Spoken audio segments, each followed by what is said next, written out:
নমস্কাৰ insight India চাই থকাৰ বাবে প্ৰতিগৰাকী দৰ্শকক পুনৰবাৰ ধন্যবাদ জ্ঞাপন কৰিছো আৰু এই মুহূৰ্তত এটা অতিকৈ গুৰুত্বপূৰ্ণ খবৰ লৈ অহাৰ চেষ্টা কৰিছো কিয়নো এবাৰ ছাত্ৰীক শাৰীৰিক নিৰ্যাতন চলাই ৰঙা ঘৰৰ আলহী হল এগৰাকী শিক্ষক জৱাহিৰ হুছেইনৰ বিৰুদ্ধে অভিযোগ উত্থাপন হৈছে। শিক্ষক জৱাহিৰ হুছেইনে ছাত্ৰ ছাত্ৰীৰ গোপন অংশ স্পৰ্শ কৰাৰ লগতে বস্ত্ৰ দাঙি গোপন স্থান প্ৰত্যক্ষ কৰাৰ অভিযোগ উত্থাপন হৈছে। এই ঘটনা সংঘটিত হৈছে এখন অসমৰ মৰিগাঁও জিলাত আৰু মৰিগাঁৱৰ শিক্ষক জৱাহিৰ হুছেইনৰ বিৰুদ্ধে অভিযোগ উত্থাপন হৈছে। ইতিমধ্যে শিক্ষকগৰাকীক আৰক্ষীয়ে আটক কৰি জেললৈ প্ৰেৰণ কৰিছে। আমি খবৰটো সবিস্তাৰে লৈ অহাৰ চেষ্টা কৰিছো।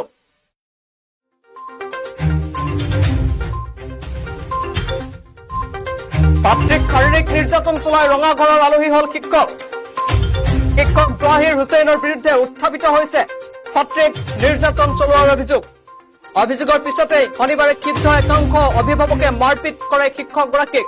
শিক্ষক হুছেইনে ছাত্ৰ ছাত্ৰীসকলৰ গোপন স্থান স্পৰ্শ কৰাৰ অভিযোগ উত্থাপন হৈছে। ইয়াৰ উপৰি ছাত্ৰীৰ বস্ত্ৰ দাঙি গোপন অংশ প্ৰত্যক্ষ কৰাৰ অভিযোগ। এই লম্পট শিক্ষকজন হৈছে মৰিগাঁৱৰ বৰচকবহা প্ৰাথমিক বিদ্যালয়ৰ। অভিযোগৰ ভিত্তিত শিক্ষকজনক আৰক্ষীয়ে আটক কৰি জেললৈ প্ৰেৰণ কৰিছে। শিক্ষকজনৰ বিৰুদ্ধে 167/2024 নম্বৰৰ এটা গোচৰ ৰুজু কৰি তদন্ত আৰম্ভ কৰিছে আৰক্ষীয়ে। আমি পুনৰবাৰ সেই খবৰ জনাইছো। ছাত্ৰীক শাৰীৰিক নিৰ্যাতন চলাই ৰঙা ঘৰৰ আলহী হল শিক্ষক জৱাহিৰ হুছেইনৰ বিৰুদ্ধে উত্থাপিত হৈছে ছাত্ৰীক নিৰ্যাতন চলোৱাৰ অভিযোগৰ পিছতে শনিবাৰে ক্ষিপ্ত একাংশ অভিভাৱকে মাৰপিট কৰে শিক্ষকগৰাকীক। শিক্ষক হুছেইনে ছাত্ৰ ছাত্ৰীসকলৰ গোপন স্থান স্পৰ্শ কৰাৰ অভিযোগ উত্থাপন হৈছে। ইয়াৰ উপৰি ছাত্ৰীৰ বস্ত্ৰ দাঙি গোপন অংশ প্ৰত্যক্ষ কৰাৰ অভিযোগ উত্থাপন হৈছে। এই লম্পট শিক্ষকজন হৈছে মৰিগাঁৱৰ বৰচকবহা প্ৰাথমিক বিদ্যালয়ৰ শিক্ষক জৱাহিৰ হুছেইন। অভিযোগৰ ভিত্তিতে শিক্ষকজনক আৰক্ষীয়ে আটক কৰি জেললৈ প্ৰেৰণ কৰিছে আৰু শনিবাৰে কিদৰে একাংশ অভিভাৱকে মাৰপিট কৰিছিল আমি সেই দৃশ্যাংশ দেখুৱাই আছো। যদি সম্ভৱ হয় লাইভ ষ্ট্ৰীমত পাপু আছে, আমি অনুৰোধ জনাইছো সেই ভিডিঅ'টোৰ ভলিউম অলপ বঢ়াই দিবৰ বাবে।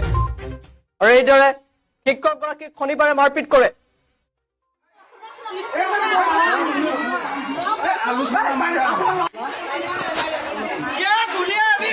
দিব লাগে কাণত ঘাঁ খাব লাগিব আজি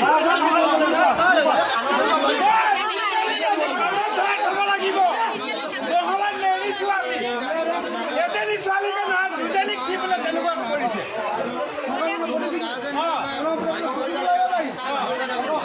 এই ছোৱালীবিলাকক যদি কটি চিকুটি দিয়ে এইটো মাষ্টৰ নে শিক্ষক নে কি এইটো ইয়াক উলিয়াই দিয়ক নহ'লে